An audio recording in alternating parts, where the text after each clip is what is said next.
சீரியல்களின் full எபிசோடுகளை Sun டிவியில் ஒளிபரப்பான உடனே எக்ஸ்க்ளூசிவாக சன் நெக்ஸ்டில் மட்டும் ஃப்ரீயா பாருங்கள்.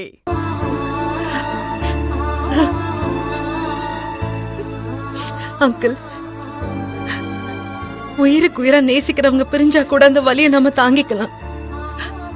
ஆனா நம்ம சோகம் துக்கம்னு எல்லாத்தையும் ஷேர் பண்ண அந்த ஒரு உறவு காணாம போகும்போது உயிர் போறதை விட கொடூரமா வலிக்கும் அங்கிள். எழில் என் காதலன் மட்டும் இல்ல, நல்ல ஃப்ரெண்ட், அப்பா அம்மான்னு எல்லாமே எனக்கு அவன்தான். அங்கிள், நான் உங்க கால்ல கூட விழுறேன். அவன் எங்க போயிருக்கான்? அவனை பார்க்காம இருக்க முடியல. எங்க இருக்கான்? என்ன கையில் இத என்ன பண்றது? எழில் சாயந்தரம் வரையும் வீட்டுல இருந்தது உண்மைதான். ஆனா அதுக்கப்புறம் அவன் எங்க போனா என்ன ஆனான்னு சத்தியமா எனக்கு எதுவும் தெரியாதுமா. நீ அவனை தேடி அந்த ரூமுக்கு போனப்பதான் எழில் இங்க இல்லங்கிறதே எனக்கு தெரியும்.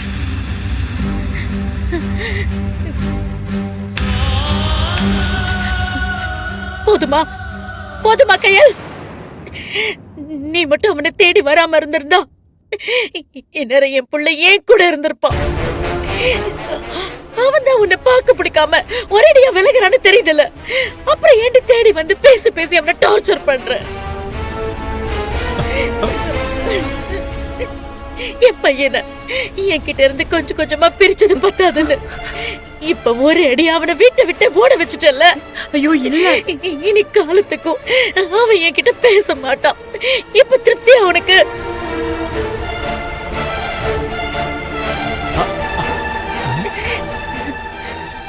உனக்கு என்னமா 4 நாள்ல எழில காணும்னு சீனை போட்டுட்டு அடுத்து உன் தம்பி தங்கச்சின்னு அவங்க பிரச்சனையை பார்க்க ஓடி போயிடுவேன். ஆனா நான் தான் பைத்தியக்காரி மாதிரி அவனை பிரிஞ்சுட்டோன்னு ஒரே ரூம்ல கடந்து அழுத்த தவிக்கணும்.